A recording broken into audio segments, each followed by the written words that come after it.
¿sí? Dijimos que la iglesia era la agencia que representa los intereses de Dios en la tierra. Es una identidad social, ya que es una corporación con responsabilidades jurídicas y cívicas. Era un organismo vivo que tiene vida porque Cristo vive en lo que componen la iglesia. Dijimos que de una manera era visible e invisible. ¿De qué manera la iglesia es visible? Okay, ahora les hago una pregunta, Natacha. La iglesia local es visible. Okay. La iglesia universal, de todas partes, es visible. Es visible, ¿ok? ¿En qué sentido es invisible? Porque es una relación personal con Dios. Solo Él sabe constituye la iglesia invisible. Porque aquí podemos haber mucho en la iglesia visible, pero que no todos seamos de la iglesia invisible. Muy bien. De esa manera la iglesia es visible e invisible. Hay nombres escritos en el libro de la vida, inclusive que todavía no son parte de la iglesia visible, pero son parte de esa iglesia invisible. ¿Sí? Que pudimos ver todas esas cosas. Que dijimos que la iglesia se hallaba en la tierra para varias razones, las cuales ustedes buscaron. Para el amor fraternal, las buenas obras, el testimonio del Señor, para ser luz y sal de la tierra. Y terminamos diciendo que la iglesia era un grupo de personas pecadoras, o sea, no podía en ningún momento ser una iglesia perfecta. Ahora, en el Salmo 133, el versículo 1,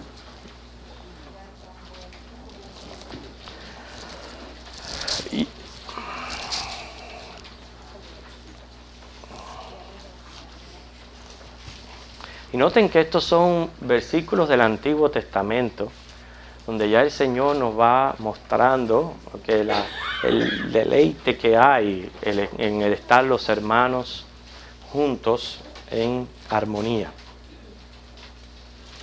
Lo vamos a leer todos juntos. Dice: mirad cuán bueno y cuán delicioso es habitar los hermanos juntos en armonía. ¿Por qué resulta un deleite la iglesia? Ustedes me pueden mencionar algunas razones. ¿Por qué resulta ser un deleite la iglesia?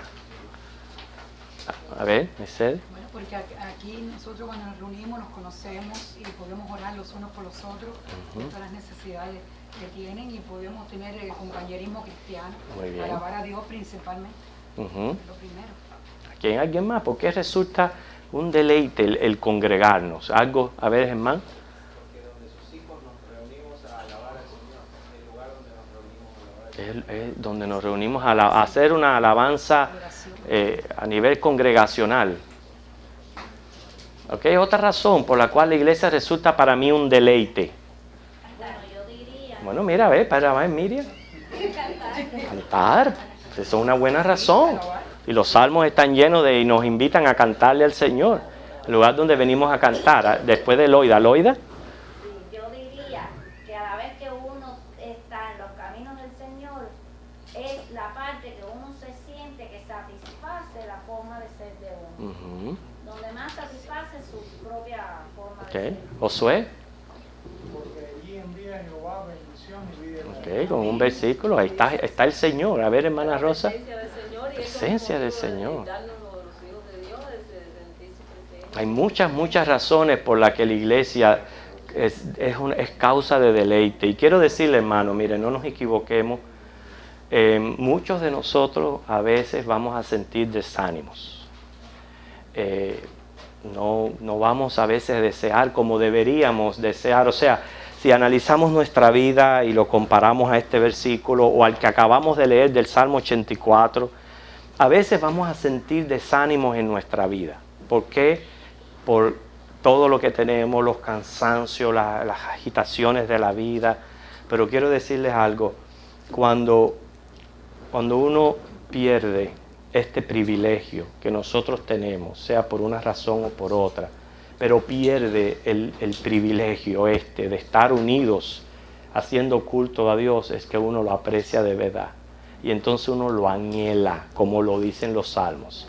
porque la mayoría de estos versículos fueron escritos cuando el pueblo de Israel estuvo en cautiverio, donde habían sido arrancados de aquel templo, de donde ellos iban a reunirse con el Señor. Y cuando ellos fueron arrancados y se vieron lejos, fue cuando comenzaron a surgir estos llantos y estos cantos y estos deseos de anhelar la casa de Dios. ¿Alguien me había levantado la mano por aquí? Hermano Ewa. Sí, gozo. Uh-huh. Digo eso porque hace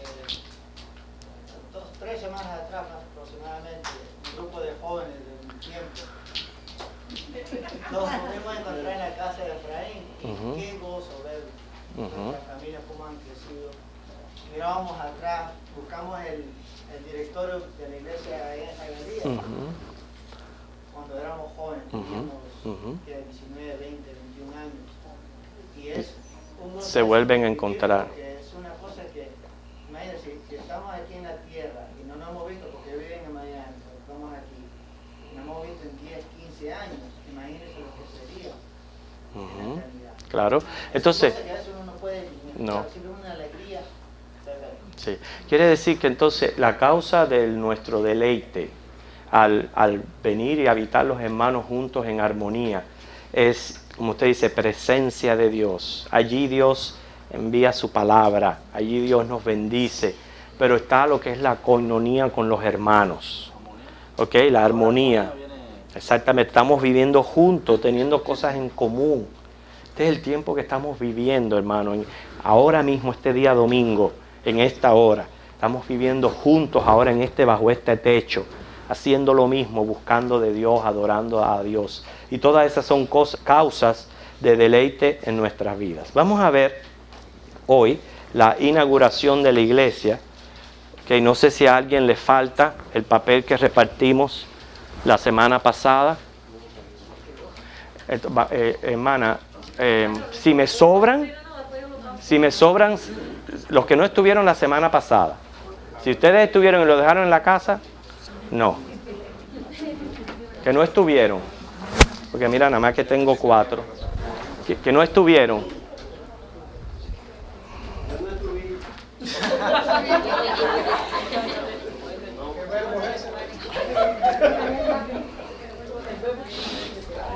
Tráiganlo, mira, hagan un cuadernito. Mira, mi esposa hizo un cuadernito muy bonito. A ver, Marta. Mira. Enséñalo. Mira. No, un foto, pero ella hizo un cuadernito y fue manteniendo todo esto. Cosas de... Ok. Hoy vamos a nuestro segundo tema, lo cual son la inauguración de la iglesia. Hay 108 referencias a iglesia en el Nuevo Testamento, 108. Sin embargo, ninguna de ellas se refiere a denominaciones. Usted no va a encontrar esa palabra en el Nuevo Testamento, denominaciones. Sin embargo, hay 108 referencias a iglesia en el Nuevo Testamento. La iglesia primitiva, o sea, la primera iglesia en el Nuevo Testamento, más bien parece haber sido un desarrollo que fue progresivamente. Jesús comenzó congregando a los suyos, a un grupo, ¿okay? Parece que habían ya varios de ellos, no solamente los 12. Recuerden que entre ellos estaban José y Matías, cuando fueron a mencionar, a elegir el reemplazo para Judas, ellos dos habían sido encontrados elegibles para ocupar el puesto. Y ese puesto tenía que ser desde el comienzo del ministerio, o sea, desde el bautizo de Juan hasta la ascensión. Quiere decir que no podemos decir cuando Jesús empezó a reunir un grupo que solamente eran 12. Habían más en aquel grupo. Lo único que él llamó a 12 con un propósito específico para que fueran apóstoles. Y es cierto que él pasó a veces tiempo a solas con ellos 12, preparándolos de manera en específico. Pero ya en el ministerio de Jesús, él había enviado 70 a evangelizar por las aldeas. Y vemos que según Hechos 1:15, después de su ascensión, habían unos 120 de ellos reunidos allí en Jerusalén, esperando la venida del Espíritu Santo. Por eso le digo, más bien la iglesia primitiva fue un tipo de desarrollo. Cuando les decimos estos 120, estos no eran los únicos que eran iglesia. Pablo menciona un detalle en 1 Corintios 15:6, donde dice que Jesús se apareció a más de 500 hermanos allá en Galilea, que fue cuando él dio la gran comisión. O sea, imagínense, no era nada más que 120. 120 eran los que se habían quedado en Jerusalén, pero Jesús tenía muchos más discípulos. O sea, la iglesia vemos que más bien estaba desarrollándose. Ahora, en el día del Pentecostés, ese fue un día grande porque muchos fueron añadidos, una gran multitud fue añadida por Dios a la iglesia. Eso es algo de lo que estamos estudiando, o ustedes estudiarán en las escuelas dominicales. Estamos estudiando el libro de Hechos, donde si vemos allí, en Hechos capítulo 1,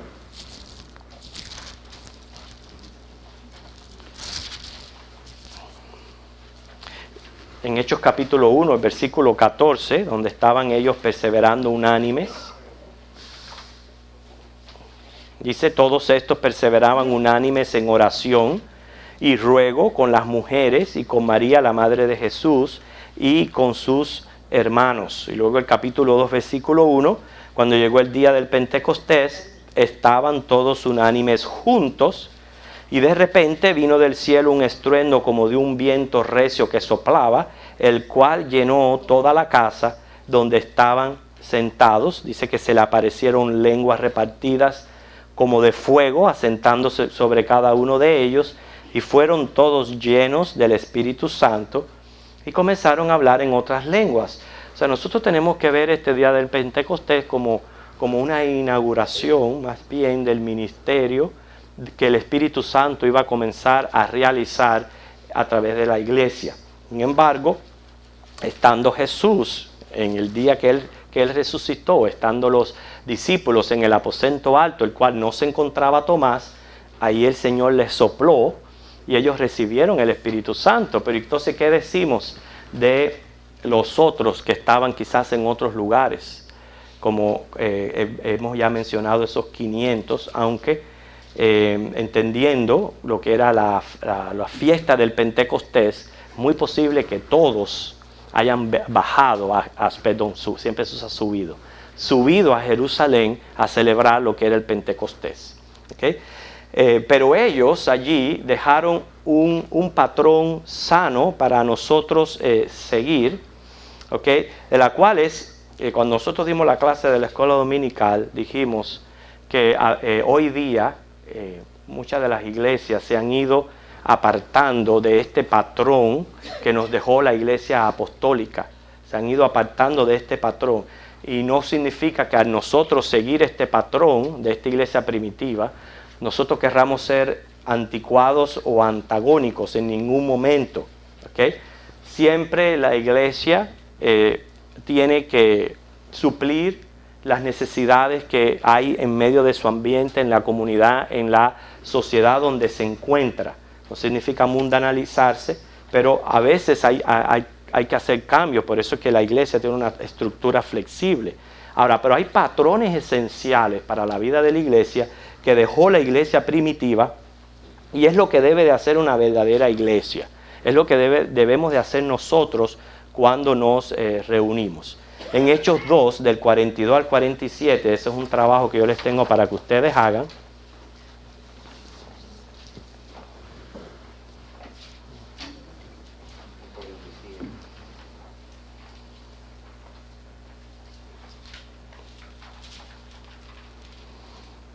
Y van a buscar estos versículos y van a encontrar ahí 6 cosas que hacía la iglesia, los cuales es un patrón sano y saludable para nosotros seguir como iglesia hoy. Y les voy a dar un tiempito para que ustedes busquen y pongan esas 6 cosas ahí.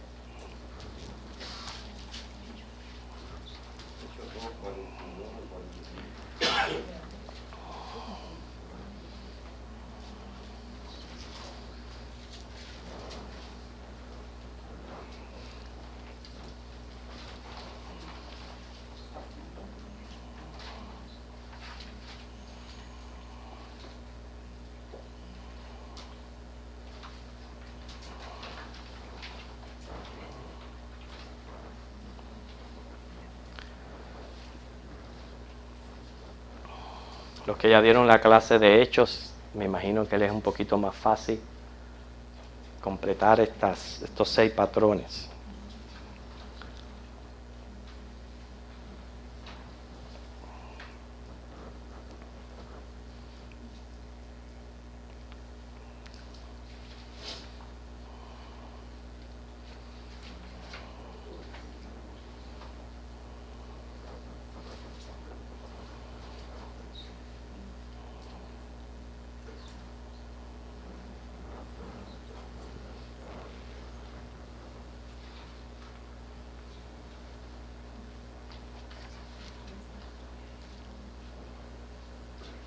¿Ya lo pudieron completar? ¿Sí? ¿La mayoría?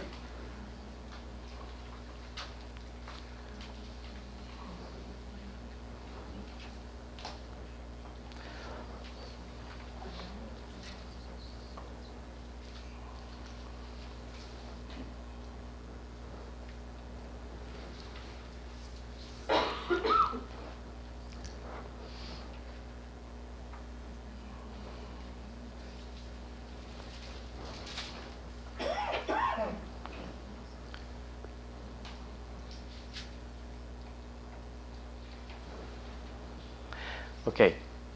¿Ya? ¿Suficiente tiempo? ¿Sí? Ok. Noten esto. Yo voy a decir un poquito más ordenado la frase para que ustedes los puedan llenar, porque cuando dije lo que ustedes tenían de llenar, pero quizás no pudieron coger el consenso de lo que estábamos diciendo, que Jesús congregó alrededor suyo un grupo, incluyendo a los apóstoles y a otros discípulos. ¿Okay? Para que completen esa oración. Que Él congregó alrededor suyo un grupo, incluyendo a los apóstoles y a otros discípulos. Pero bien, los 6 patrones que encontramos aquí en el libro de Hechos, en los versículos 42 al 47, primero era que perseveraba en la doctrina. ¿Ok? Todos pusieron ese o algo con relativo a la doctrina. Todos perseveraban en la doctrina. Okay. Lo segundo, a ver quién puede decir el segundo. Tenían comunión. Okay, tenían comunión, muy bien. El tercero, partían el pan juntos. Solamente las cenas, sino también la cena del Señor. Perseveraba en oración, la cuarta. La quinta, a ver, temían a Dios. La sexta, estaban unidos y tenían las cosas en común, ¿ok? Como mencionaba el hermano Willy, ¿ok? Mantenían las cosas en común. Ahora, según este patrón que nosotros tenemos aquí, que es lo que nos presenta la palabra con relación a la iglesia primitiva. ¿Cuán cerca o cuán lejos estamos de este patrón? A ver, ¿cuán cerca estamos? ¿Cuáles son las cosas que ustedes pueden ver ahí que quizás nos falte? ¿Qué cosas ustedes pueden notar en nuestra iglesia? No podemos hablar de otras porque no vivimos con ellos. En nuestra congregación, ¿qué cosas ustedes pueden ver que nos falta según este patrón? ¿Ok? A ver. Muy bien. Sí, más unión. ¿Ok? Okay. Cuando aquí se habla de unión, no se está hablando solamente de estar todos en una armonía espiritual, pero ellos hablaban también de que tener cosas en común, en otras palabras, que no hubieran necesitados. Que no hubieran necesitados. En otras palabras, no se concebía que a una persona le sobrara dinero y que a otro dentro de la iglesia no tuviera ni tan siquiera para comprar el pan y la leche. ¿Entiende? O sea, que cuando vemos aquí una unidad, no solamente se está refiriendo a una unidad espiritual, sino que nosotros estemos pendientes unos de otros, que entendamos que no hay ni un solo hermano que esté teniendo necesidades básicas. Estamos hablando de necesidades básicas. ¿Ok? Entonces usted entiende, hermano Pascual, que necesitamos crecer un poquito más en esa unidad. Yo creo que tenemos que estar creciendo hasta que venga el Señor a recoger. Eso es lo que yo pienso, porque nos falta mucho. ¿Ok? Hermano. Yo pienso que el temor de Dios también es muy necesario. Temer a Dios, respetar las cosas de Dios. Este lugar santo, la doctrina de la iglesia, el pastor. Yo creo que eso es muy necesario en la iglesia de hoy. Yo creo que yo por lo menos estoy fallando en eso. Reverenciar un poco más a Dios, ¿verdad? Temer su palabra, temer a su voluntad. Por ejemplo, ellos cuando hablaban del temor de Dios, ellos quedaban asombrados y maravillados de ver las cosas que Dios estaba haciendo en medio de ellos.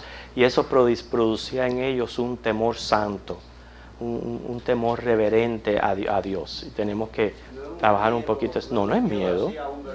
No. Reverente por su santidad. Hermano, ¿tú no ibas a decir algo?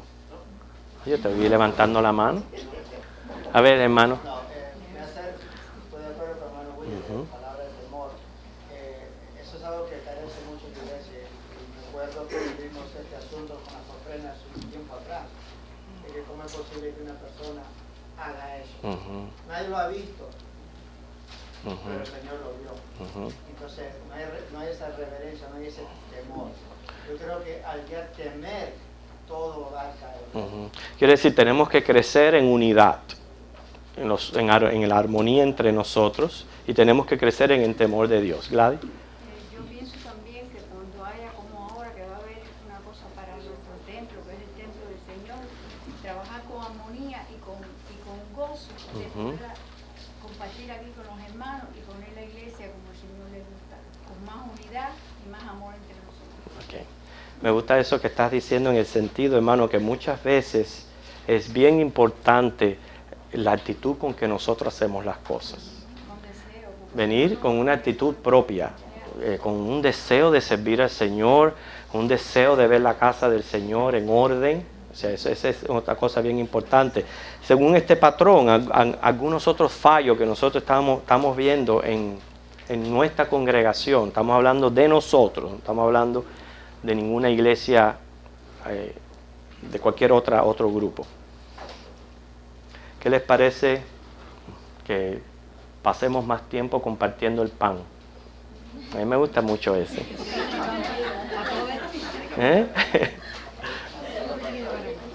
Y si al pan le ponen un bistecito, mejor todavía. No solo de pan vive el hombre. Sí. Miren, quiero decirle, nosotros, los que tuvimos la oportunidad ayer de ir a la playa, pasamos un tiempo tan saludable, tan bonito entre nosotros los que fuimos. Yo pienso que nosotros como iglesia debemos de compartir más tiempos así, tiempos de que podamos tener ser más sociables entre nosotros. ¿Okay? ¿Cómo hacía la iglesia primitiva? Eso trae compañerismo, trae unión, es muy, muy edificante y saludable a la iglesia.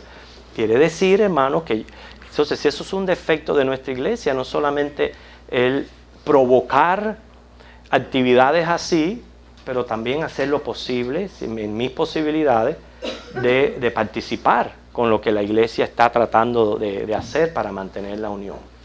¿Okay? ¿En qué otro aspecto?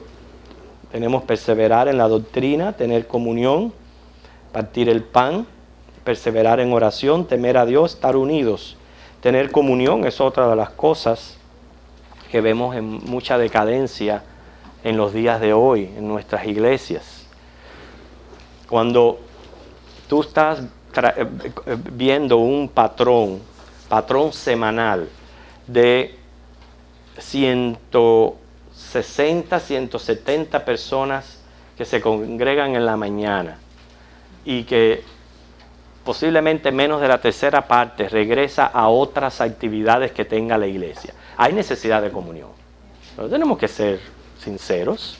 Queremos que ser sinceros ante el Señor en ver las necesidades que nosotros tenemos frente a un patrón sano que nos dejó la iglesia primitiva en su inauguración, cuando estaba siendo parte. Ahora, la iglesia primitiva no era una iglesia perfecta. Eso compartíamos con el hermano Willy.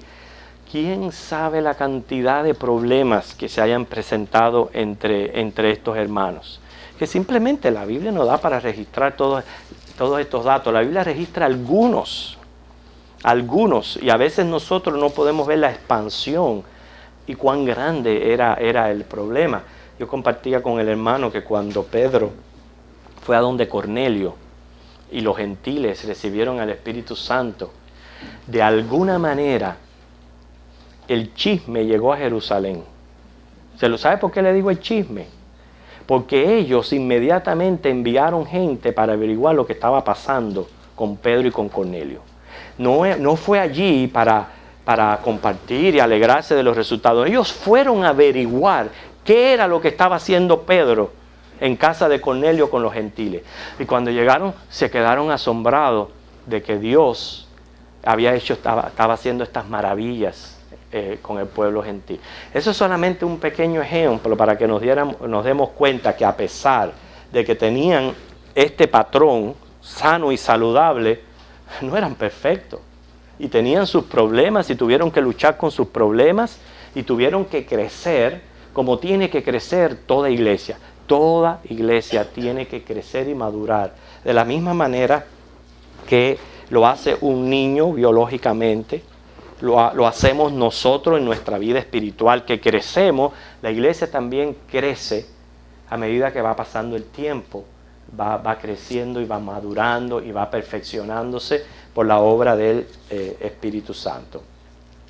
Vemos aquí que la iglesia, hermanos, comenzó a usar las llaves que se le fue entregada a Pedro. En Mateo 16, del 16 al 19, vamos a leer este versículo. Mateo 16, del 16 al 19.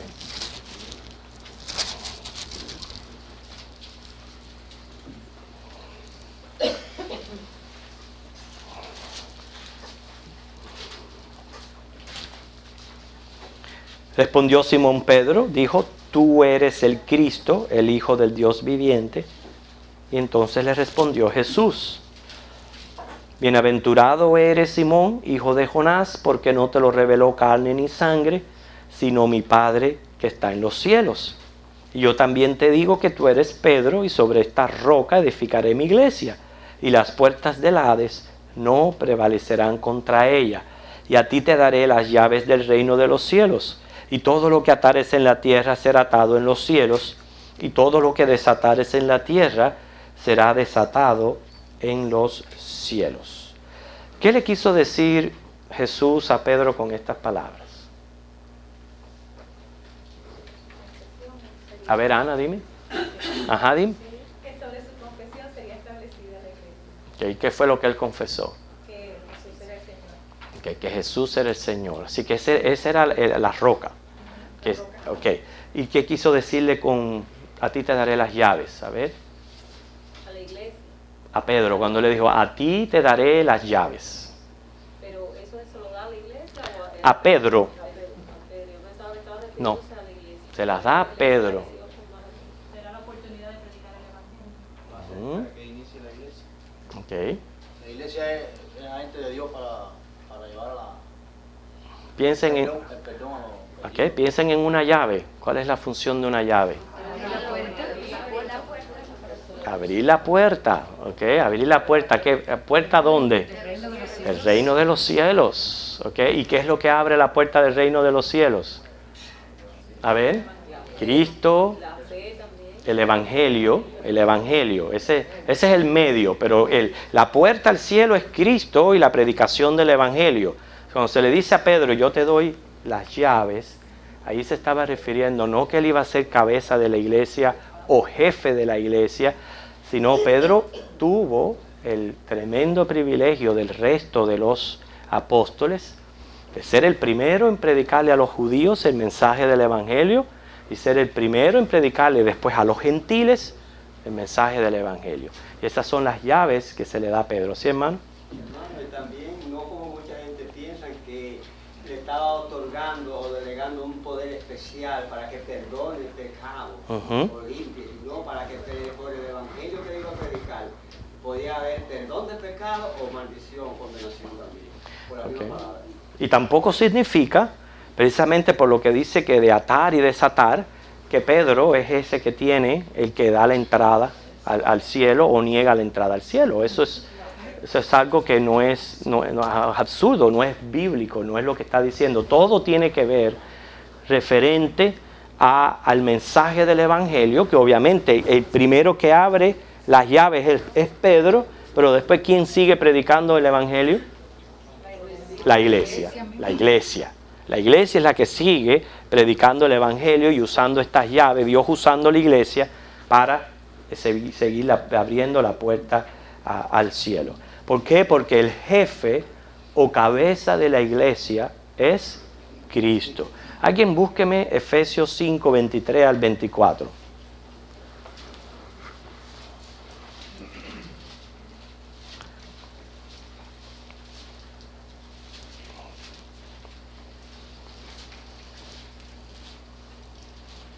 Efesios 5, 23 y 24. Porque el marido es cabeza de la mujer, así como Cristo es cabeza de la iglesia, la cual es su cuerpo y él es su Salvador. Así que, como la iglesia está sujeta a Cristo, así también las casadas los estén a sus maridos en todo. Que es un buen ejemplo para la función matrimonial, pero lo que nos importa en nuestro estudio es lo que es Cristo para la iglesia, que es su cabeza, y la iglesia tiene que estar sometida a Jesucristo. Noten que no es Pedro, sino que es Jesucristo. ¿Okay? Quiere decir que Jesús, más o menos la primera iglesia fue un tipo de desarrollo, donde Jesús comenzó con algunos discípulos, de los discípulos eligió a los apóstoles. Vemos evidencia ya de por lo menos más de 500 discípulos en lo que él estuvo antes de ascender. Vemos 120 reunidos ahí en Jerusalén cuando desciende el Espíritu Santo, que fueron añadidos, dice, 3,000 personas ese día a la iglesia. Oye, tremenda iglesia. Nosotros no nos damos cuenta de ese número. 3,000. No todos se quedaron en Jerusalén, obviamente, porque recuerden que ellos se encontraban celebrando el día del Pentecostés. Muchos se iban de regreso a sus ciudades natales o a los lugares donde ellos se encontraban. ¿Okay? Pero 3,000 personas fueron añadidos, o sea, fue tremendo grupo el que se añadió, el que Dios añadió a la iglesia en aquel entonces. Y fue más bien arreglando entonces sus oficiales y se fue organizando. Por eso le digo, yo veo a la iglesia más o menos como una maquinaria que va engranando poquito a poco y según va viendo las necesidades va creciendo y va creciendo, pero es un proceso y es un proceso de desarrollo y no todas las congregaciones ocurre el mismo crecimiento. Por eso nunca podemos compararnos a lo que está ocurriendo en otra congregación. Nosotros tenemos que ver que Dios está haciendo algo particular con nosotros como congregación que somos. Noten cómo surgieron los diáconos. Primeramente, cómo surgió el que tomó el lugar de Judas. Allí estaban reunidos, Pedro se levantó y dijo, ok, vamos a según la palabra del Señor, es necesario reemplazar a Judas. Vamos a llevarlo a a votación por suerte. Y ahí reemplazaron, así de una manera repentina. Pedro hizo eso. Luego también de una manera repentina surgen los diáconos, porque se presenta una necesidad con los problemas que había con las viudas de los griegos. Entonces, habían judíos griegos, o sea, helenistas o helenizados, que estaban viendo como que a las judías griegas las estaban renegando. Entonces ellos traen la necesidad y ahí es donde surge el diaconado. Y vemos después cómo Pablo fue estableciendo obispos, ancianos, pastores en las diferentes iglesias que se iban. Entonces, más bien, la iglesia se inició y fue arreglando sus oficiales y otros aspectos de su organización. Pero una de las cosas interesantes en lo que estamos viendo de la inauguración de la iglesia, hermanos, es cómo la Biblia da evidencia de listas de personas. Y eso lo vemos en muchos escritos de Pablo, cuando él envía cartas de saludos y menciona personas por nombre. Eso nos da la idea a nosotros como de una membresía. No sabemos cómo ellos mantenían récord de las personas, si tenían libro. El caso es que se conocían las personas por nombre.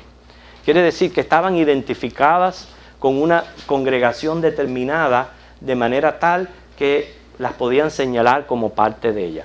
Eso es lo que me deja saber a mi hermano la importancia de la membresía de la iglesia. ¿Okay? Esto es bien importante, que nosotros le demos atención. Por ejemplo, si ya yo soy un cristiano, ya yo estoy, si no soy bautizado, debo bautizarme.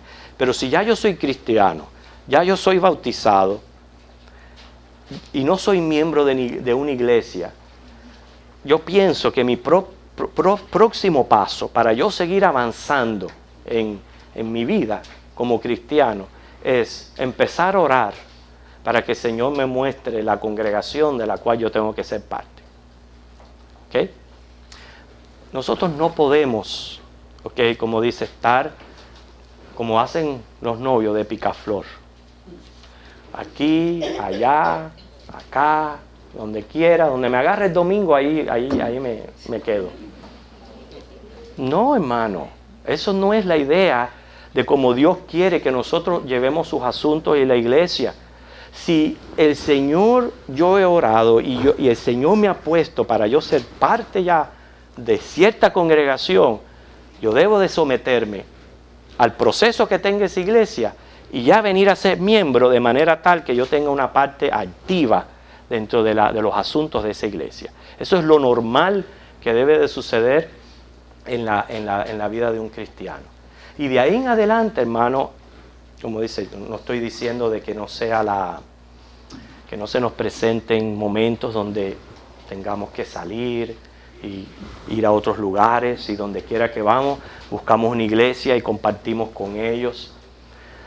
Pero, por ejemplo, yo personalmente, yo no estoy de acuerdo con el hecho de estar dejando mi culto del domingo para estar yendo aquí, estar yendo allá, porque me invitaron aquí, me invitaron allá, porque aquí hay un concierto aquí, que si hay una actividad allá, y entonces estar dejando mis cultos de mi iglesia local por estar en esas cosas. Yo no digo que no se presente un caso, una cosa especial, pero casi siempre cuando uno coge esa norma, se vuelve rutina. Se vuelve rutina. Y hermanos, yo por lo menos, no ahora que soy pastor, porque ustedes se imaginan que soy pastor, cuando yo era ferigrés y a mí me hacían invitaciones, si era viernes, sábado, un día que no fuera de la iglesia, muy bien, yo participaba. Pero si había actividad en mi iglesia, yo no dejaba la actividad en mi iglesia por estar en otros lados. Yo no lo hacía. Personalmente, yo no me sentía bien. Porque yo pensaba que mi deber era apoyar la congregación donde estoy y congregarme y servir allí, porque esa es mi familia cristiana. Hoy día se acostumbran a otras cosas, pero bueno, estamos hablando de la idea de cómo en la iglesia siempre había un grupo y se mencionaban por nombre, y eso indica, porque es cierto que no hay un versículo en el Nuevo Testamento donde diga, usted tiene que hacerse miembro de esta congregación. No lo hay. No lo busque, que no lo hay. Mas, sin embargo, sí se mencionan listas de gente. ¿Ves? Y por ejemplo, a veces hay personas que se pueden congregar y yo no sé ni cómo se llaman. ¿Por qué será? ¿Por qué será que puede ser que no sepa ni cómo se llamen? Bueno, a lo mejor no se han reunido lo suficiente, o no se han congregado lo suficiente, no se han familiarizado lo suficiente como para decir, hermanita tal, hermanito tal, fulano, ciclano.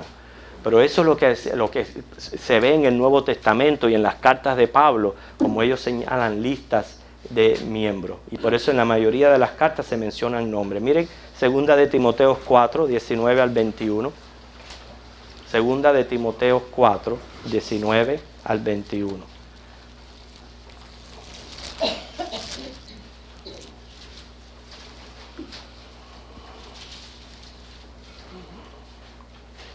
Fíjense cuántos nombres, yo no me atrevería ni a ponérselo a los hijos míos. 2 de Timoteo 4, 19 al 21. Fíjense, saluda a Prisca y a Aquila y a la casa de Onesíforo. Erasto se quedó en Corinto y a Trófimo dejé en Mileto enfermo. Procura venir antes del invierno. Eubulo te saluda.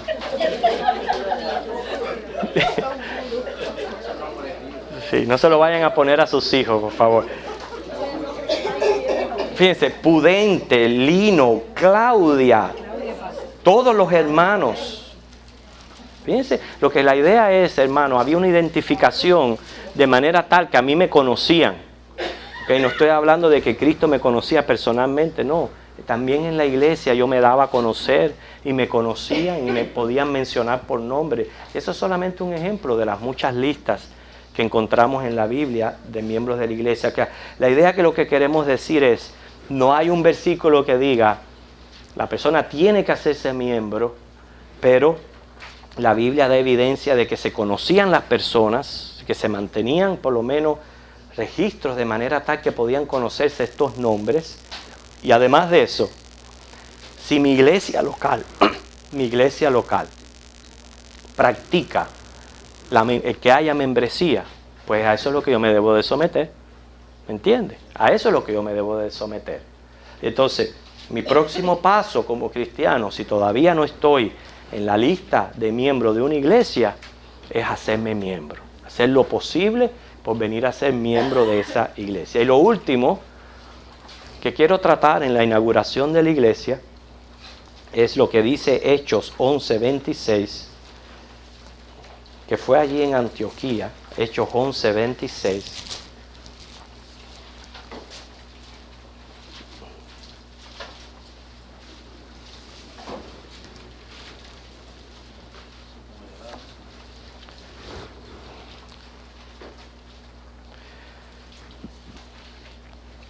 Okay, antes de continuar con este versículo, hermano, la iglesia comenzó su papelito a usar las llaves que se le fue entregada a Pedro. Fue el primero en predicar el evangelio sobre la declaración que el Padre le dio para que profesara. Y la Biblia da evidencia de lista de personas pertenecientes a congregaciones. Nos da la idea de miembros.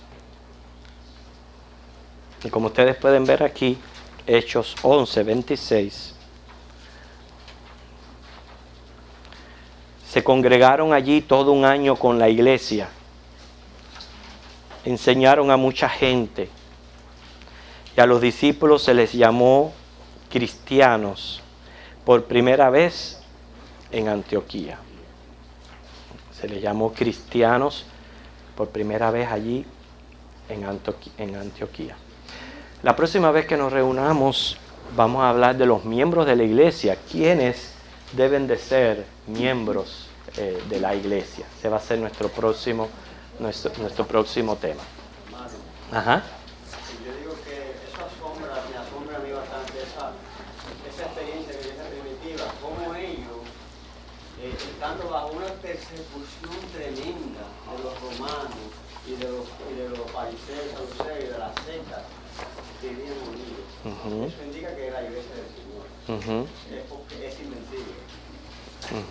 Y nosotros que estamos tan incómodos muchas veces, ¿cómo nos falta esa? Hermano, yo ya para terminar, esta semana llegó a mis oídos a una experiencia que tuvo una persona que yo conozco, donde una iglesia de aquí en Cape Coral, no sé ni el nombre, pero una iglesia donde su familia se congrega, y ella me llamó precisamente para pedir oración por la situación que estaban viviendo. Dice que se encontraba su familia, que están yendo a esta iglesia. Acabaron de llegar y a esta persona lo pusieron como mujer o medio diácono de la iglesia, y acababan de llegar. El caso es que están tan involucrados, tan lavados su cerebro, que dicen que están bien penetrados en esta iglesia, y que la persona tenía un problema. Llamaron a los pastores de esta iglesia, llegaron los pastores, llegó el familiar de ellos, que es cristiana, y dice que el pastor, se armó una discusión. El pastor agarró a esta persona por la mano, la tiró contra el sofá, que le dejó hasta marcas en el cuerpo, y le dijo que él tenía poder para mandarla para el mismo infierno. Y es una iglesia bien popular aquí en Cape Coral. Es una iglesia donde se han ido a meter mucha gente que se ha ido de aquí. Y están metidas allí por estar atrás de las tumbadoras. No es cierto. Por estar detrás de las tumbadoras y las panderetas, están metidos allí. ¿Ok? Lo único que yo le pude decir a esta persona, bueno, un verdadero pastor lo que trata es de salvar las almas, no de mandar a la gente para el infierno. Así que te queda por claro y por señal lo que está ocurriendo en esa iglesia. Y eso está pasando en nuestros días y aquí en esta ciudad. Y muchas personas que han estado con nosotros sentados en nuestros asientos están metidos en esos lugares, para que ustedes vean. Por eso es que a mí una de las cosas que más me llama la atención del patrón de esta iglesia primitiva, lo primerito que mencionan es: perseveraban en la doctrina. Es lo primerito que menciona ahí que la iglesia hacía. Porque, hermano, cuando falta la doctrina, todo lo demás se desborona. Todo lo demás se desborona. Y es más, podían seguir el resto de los patrones, los podían seguir fielmente porque perseveraban en la doctrina de la palabra. Así que, hermano, por eso que nosotros tenemos que tener mucho cuidado y seguir estudiando más lo que es la iglesia, la función de la iglesia y todas estas cosas que estamos estudiando los domingos en la noche. ¿Sí, hermano? Yo quiero hacer una pregunta, pastor. Cuando nosotros vamos para casa de mi hija o para West, nosotros visitamos la iglesia con mi hija y con la iglesia de mi hijo allá, porque yo pienso que aunque no es lo que nosotros estamos adaptados a la iglesia y nos gusta la iglesia es algo un poquito diferente, pero a mí me parece que uno va allí por el Señor, porque yo pienso que antes de no ir a ningún lado es mejor estar allí en la casa del Señor. No tenemos que equivocarle. El Señor tiene su iglesia en todas las partes. Y en todos los pueblos el Señor tiene su iglesia. Métodos un poco quizás diferentes, pero el Señor tiene su iglesia. Pero nosotros tenemos que abrir bien los ojos, precisamente para ver qué es lo que se está haciendo en esa iglesia, a quién se está adorando, a quién se está predicando, y todas esas cosas nosotros tenemos que tener muy pendientes en estos días específicamente en que estamos viviendo. Déjame hacer esto es una especie de testimonio muy tocante ese aspecto que dice la hermana. Yo hace la pregunta, vine de Cuba hace 10 meses. Yo era árbitro de béisbol en Cuba, viajaba a las 14 provincias, municipios cristianos. Yo me movía todo, yo estaba 6 meses fuera de mis hijos y de mi mujer, arbitrando pelota. Pero yo cuando yo soy de Cienfuegos y me tocaba en Guantánamo y tenía mi juego de pelota por el día y era día de iglesia. Yo buscaba en Guantánamo una iglesia cristiana bautista, no buscaba una evangélica, una pentecostal, yo buscaba, porque en Cuba, y las hay, pues me parece que cuando tú vas a un lugar no hay nada para ir a una iglesia bautista. Aquí hay iglesias bautistas muchas, de mi denominación, no sé. Y eso hacía yo, y me tocaba Pinar del Río y iba para la iglesia de bautista de Pinar del Río y en la isla de la juventud, es decir, claro. Yo buscaba donde primero que nada, como dice, alabar a Dios. Yo no voy a mirar al pastor si viene vestido Cristian Dior o si viene voy a alabar a Dios. ¿Sí? Porque así somos a muchos. Bueno, hermanito, esto me lo regaló un difunto.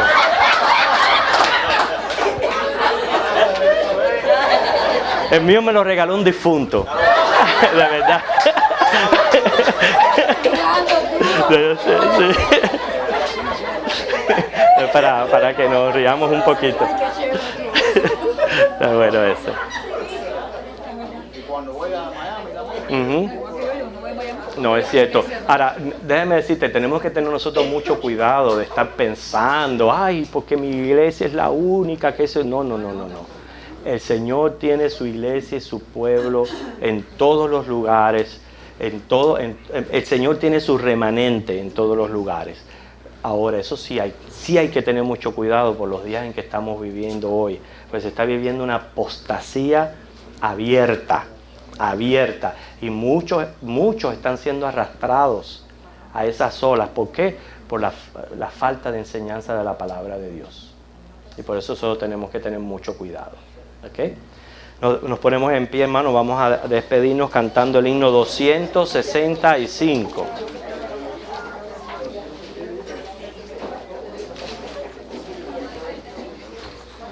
265, hermano. Lluvias de gracia.